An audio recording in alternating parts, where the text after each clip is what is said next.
Yesterday's part on page 5 was the most time-consuming, challenging, thought-detailing problems. And that's just because it involved laws, sines, and cosines. You remember those take time. What is going to crash?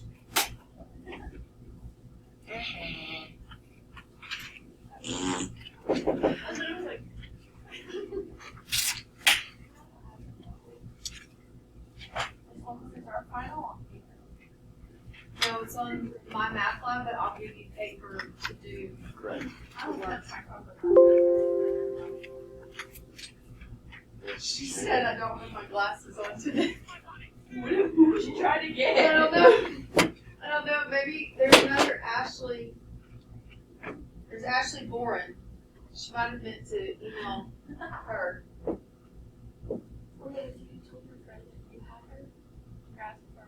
She's a manager. Okay. We're besties. She's not my manager anymore since I moved. All right. So I'm going to leave this here for a second. Well, I said I get it if you can't tell me. Displacement. That's an object moves a certain distance in a certain direction. A hiker follows a trail 5 miles to the west. A batter hits a ball 100 meters along the left field line. Velocity. That's an object traveling at a certain speed in a certain direction. So, for instance, an airplane is traveling 450 kilometers per hour in a direction of 243 degrees. Force. That is either a push or pull on an object in a certain direction. Gravity is a force pulling you down, right? A 25-pound force is required to lift a box. Those are physics concepts that are now coming into play. The good news is we're not actually studying physics. We're just doing the math behind it, okay? And the math is very simple. It has to do with magnitude, or distance formula, length, or direction, slope, or, where is it? Right triangles. You got Pythagorean theorem to find the length of a third side. No, I just didn't take it I off told- yet. I Do they have told enough them hands? that you don't. Do they have to be blown up? Yeah. I was about to say, that's cheating if it's just like. So Pythagorean theorem to find the third side, or basic trig to find an angle. That's it for right triangles. So what I've been doing is it was rattling all during first. It was driving me nuts. I have enough hands. This was from yesterday. This was an oblique triangle, which is why it took longer because we had to do law, sines, and cosines. That's not on yours, is it? Yeah, it says removed real big under there. Oh, does it really? No. Okay. I already took it off. Okay. It's a really cool problem, but it ended up making people so mad at me, like, that we were doing it. So I was like, you know what? This is just not worth making them mad enough. All right. So let's look at this. Now we're looking at component form.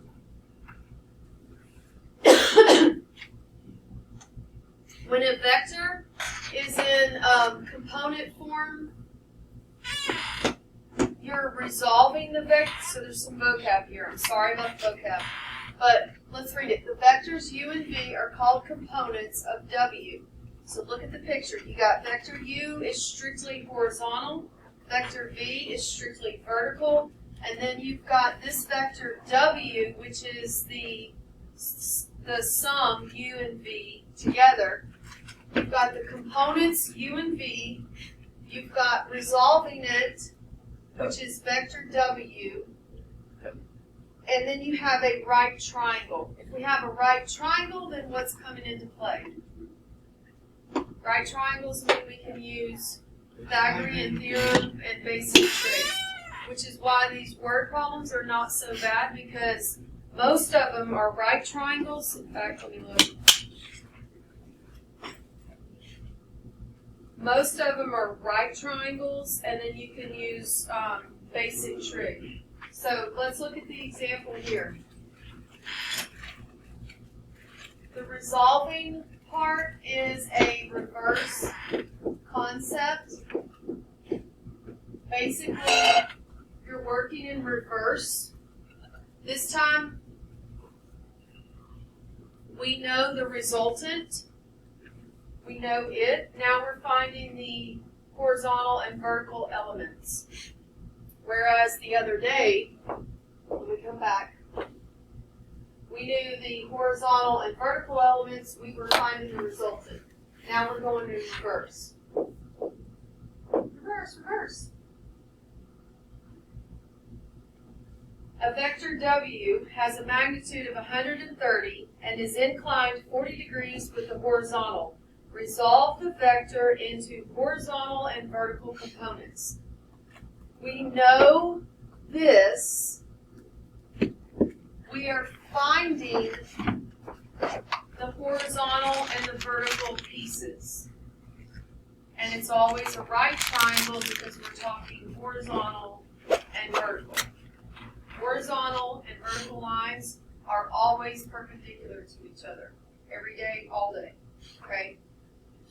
Let's draw a picture.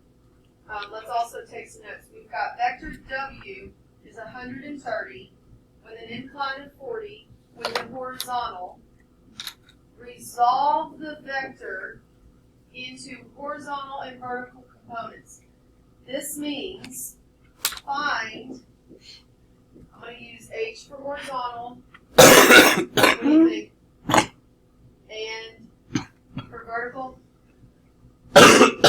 B? How's that? So we know the hypotenuse, basically. We're going to find the horizontal and the vertical. Let's draw a picture. We've got the horizontal, or the vector W is 130.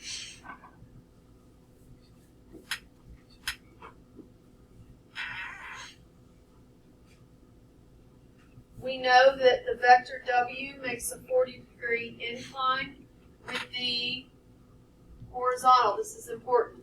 The horizontal is down here, clearly. So this would be 40. And what did we say this is? 90. And then this would be what? V.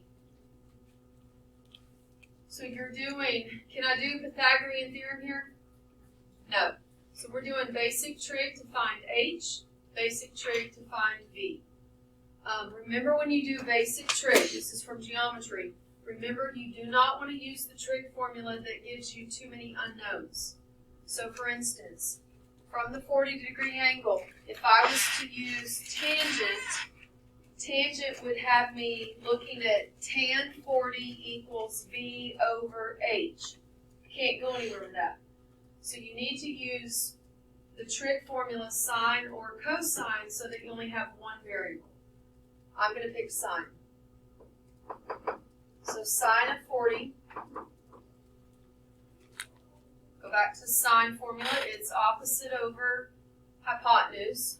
Opposite is V, hypotenuse is 130. Hope y'all are with me.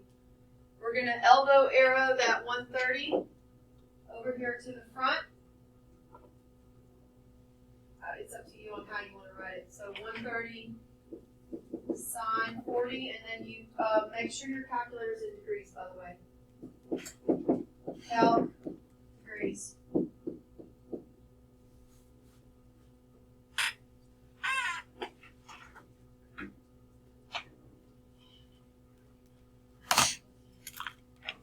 Let's go to the nearest whole number. What?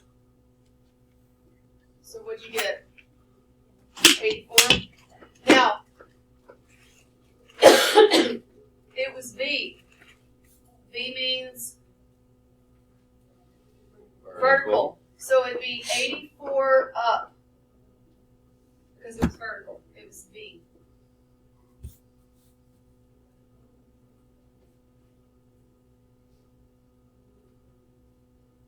All right, let's find H.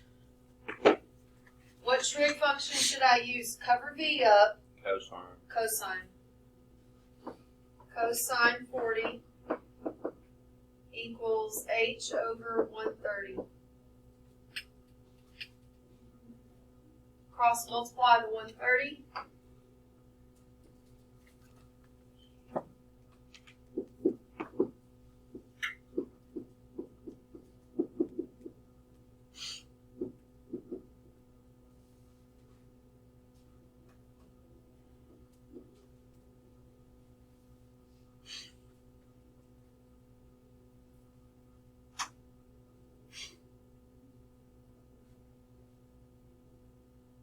What'd you get?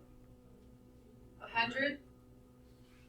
And we don't really know if this is horizontal. We don't know if it's going right or left. But according to my picture, the way I drew it, so I'm just going to say it's going right. You're not going to get it wrong. Like on my math lab, you're not going to have to answer that part. I'm just trying to be consistent so that you know we're talking about forces, not necessarily 100 in length. We're talking about pressure, right? I put an extra example on here. If you go to the next one, E4. The reason I put an extra example was because that problem that we just did told us, that we had a horizontal and a vertical, and they gave us the angle of the resultant with the horizontal. Notice in this one, look at the difference. The vector W has a magnitude of 100 and points southeast. Resolve the vector into easterly and southerly.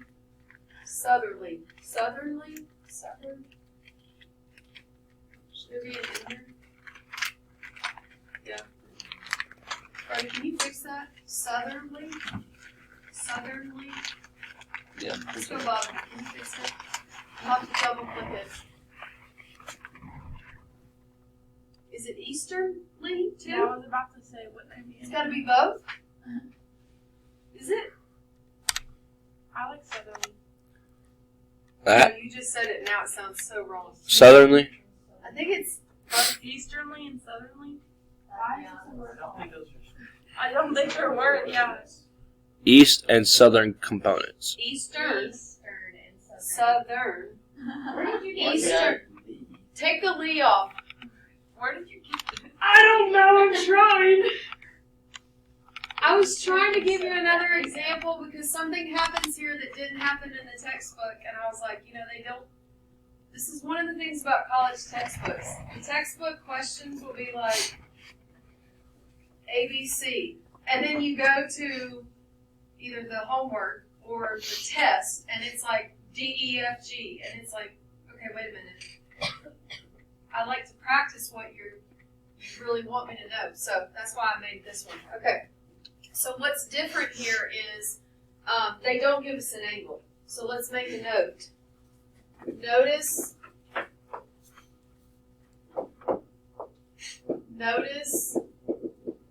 we don't have an angle. The last problem, they told us, hey, it makes a 40 degree with the horizontal. In this problem, we have no angle at all. When you have no angle, so I'm going to draw an arrow, with no angle, assume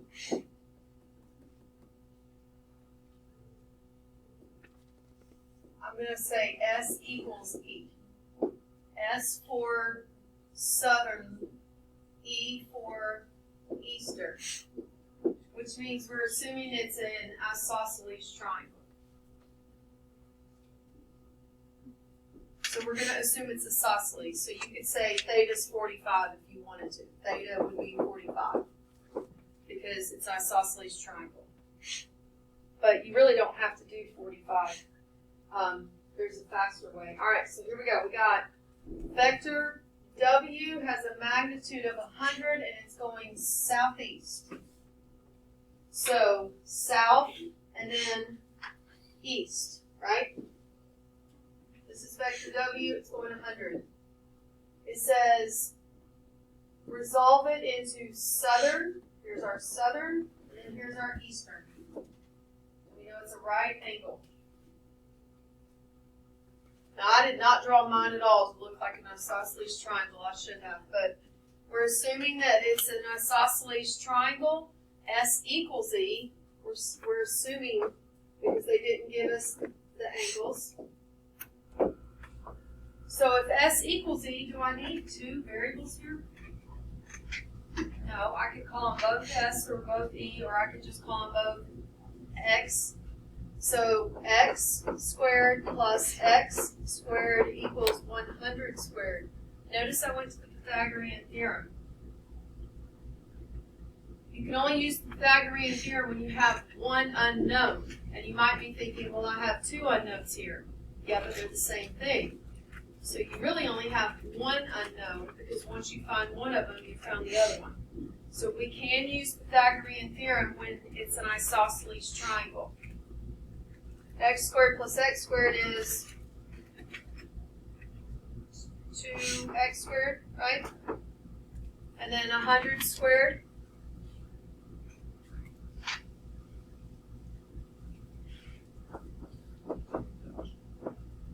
Divide by 2. What do you do now?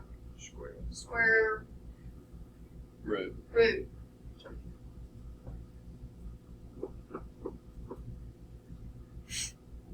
I went to the nearest whole number. 71. Yeah. So, the southern component is 71, the eastern component is 71.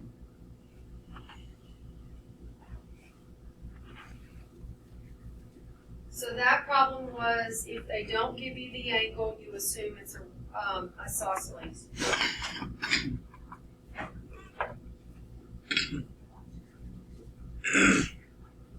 Yeah, so remember, resolving the vector is a fancy way of saying find the missing length of the legs. All right, 2 more word problems, because I want you to be able to see all the different ways that it can be presented in a word problem. All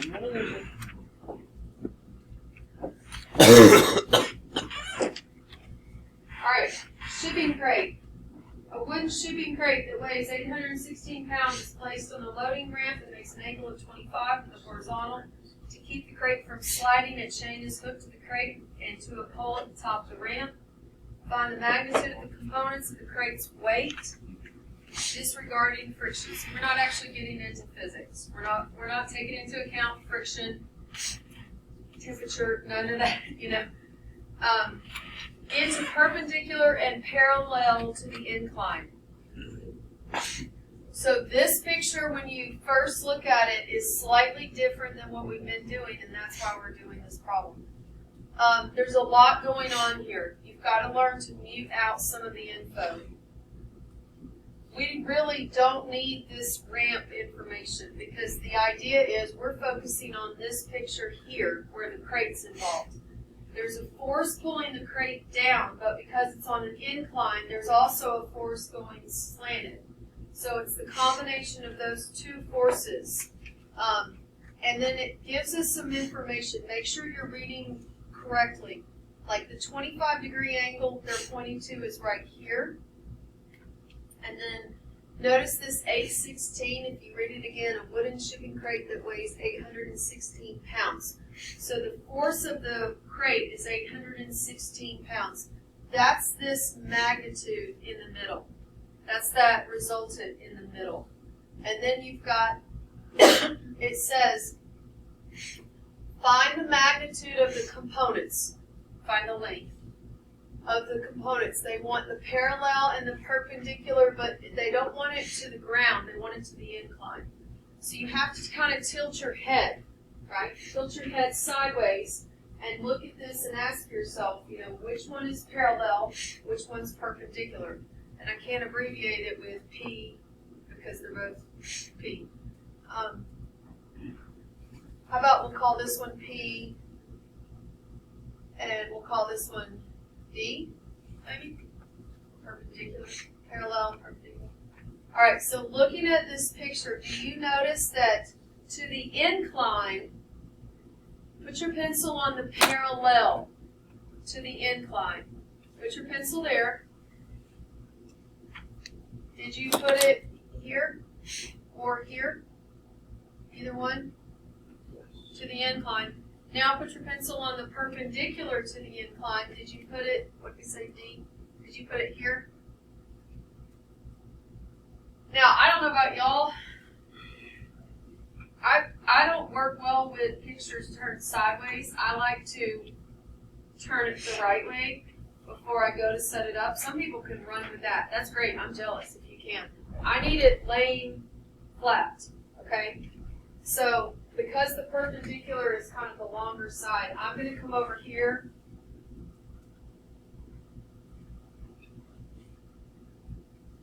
What is this? This is, all right.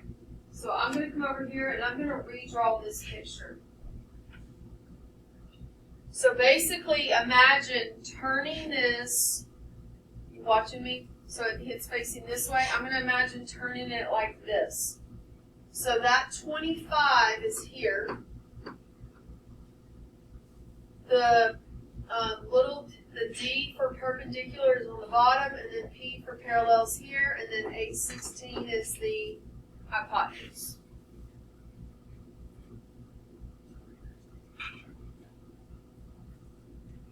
And now I solve it just like we've been doing. And I have an angle, which means it's basic trig.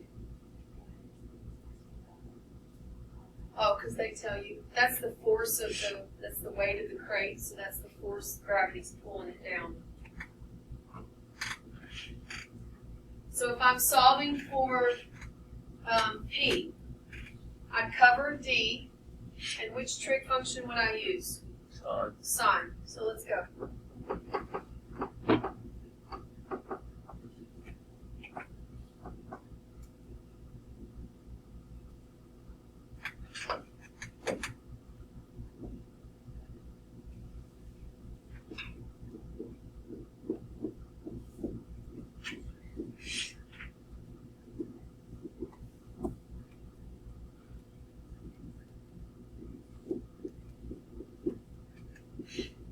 When I get ready to write my answer, I'm going to go ahead and write out that it's parallel.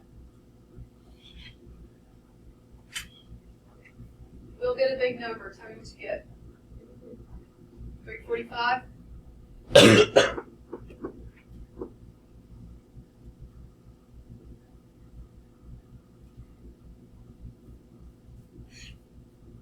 Now I'm going to solve for D.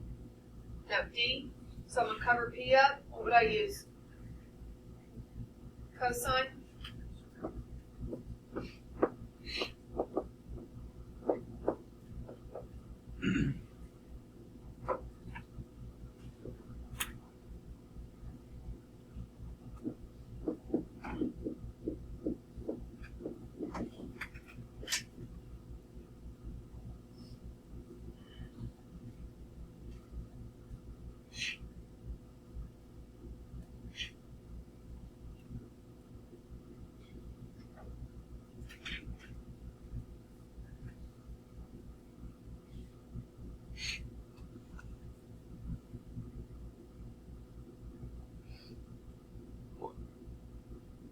I'm locked in. I know what I'm doing. Your Chromebook is definitely playing. Or your laptop. What'd y'all get? 740? I'm going to write, I'm going to abbreviate perpendicular. 740. So I'm running out of room. That looks really ugly.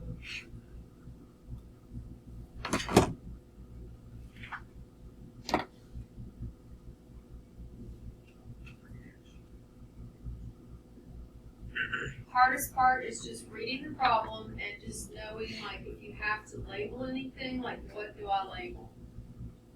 The math itself is not challenging. It's just getting your kind of bearings on the problem. I offered another example because I thought that wasn't enough. So E5.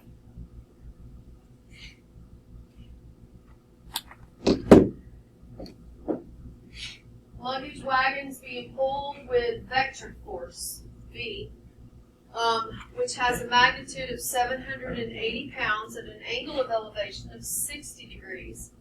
Resolve the vector. Remember, that's fancy terminology for find the missing side lengths of the right triangle. Resolve the vector into horizontal and vertical components. They're giving you the hypotenuse. They want the two sides. They're also giving you the angle. So I've already kind of drawn it over here. The angle is 60, as you can see in the picture. You have to imagine like a line dropping straight down there to see the triangle. We know the hypotenuse is 780. We're resolving it into horizontal and vertical components. Y'all try it, and let's see what you get. And again, I went to the nearest whole number to make it easy.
What'd you get for V? Yep. And I wrote up, but it's pulling it up to pull it across the ground, but it doesn't, you don't have to put up. What'd you get for horizontal?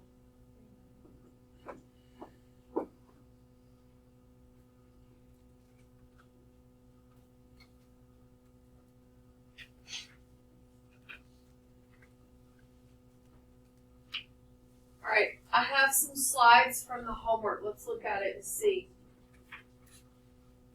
This is number 1. 1, 2, and 3 is asking you which graph represents the following vectors. This is where they're just looking to see, are you paying attention to the order of the points? If it's vector DJ, then you need to start at D and the arrow should go to J. So they're asking which graph is correct. You're just plotting those points and then putting the arrow on the second letter. Then it's saying, are they equivalent? Which we practiced that. That's where you've got to find the distance of them and the slope of them. At any point, if they don't match, then the answer is no, they're not. If the answer is no, they're going to say, tell me the magnitude of one and the magnitude of the other. And they want it in simplest radical form. Okay? If the answer is yes, they're equivalent, you just have to write the magnitude like the one time because they're equal. If they have the same magnitude but they had different slope, then they want you to check, no, they have the same magnitude, what is it? But they go in a different direction, and they don't ask what the slope is. Okay? That's 1, 2, and 3. I took 4 off because it was kind of getting excessive.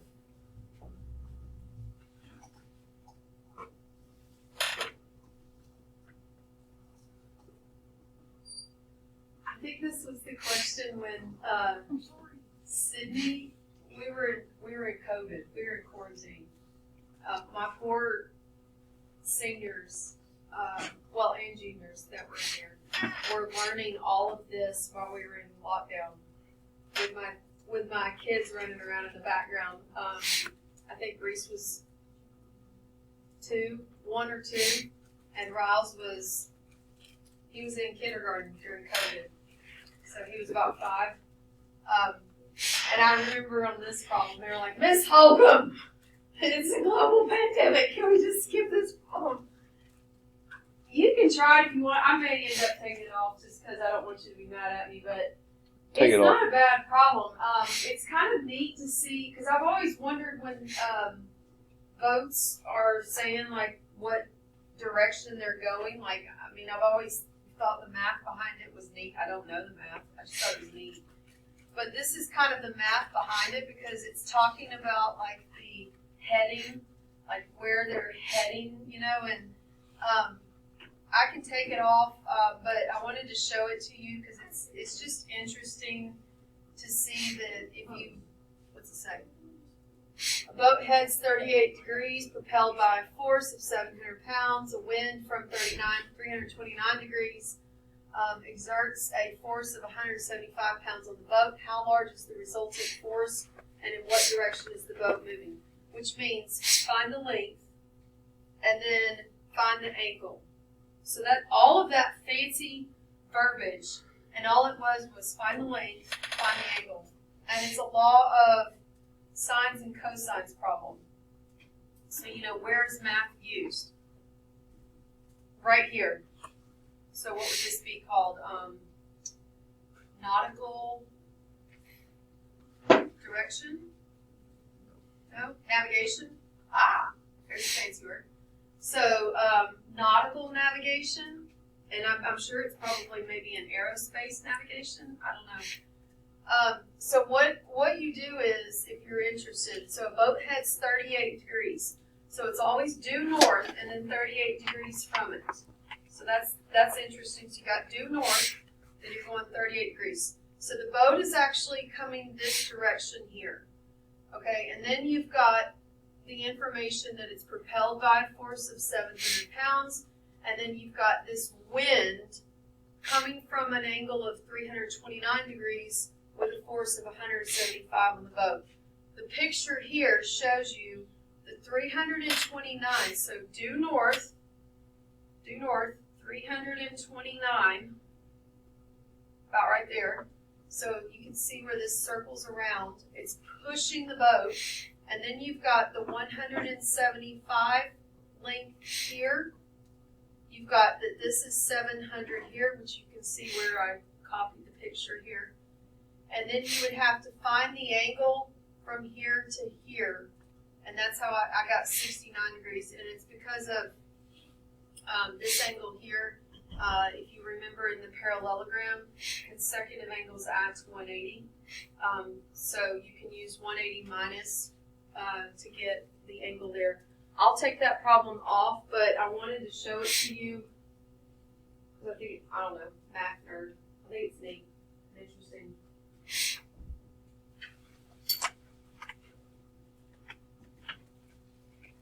It's so cool. I know, right? Excuse me.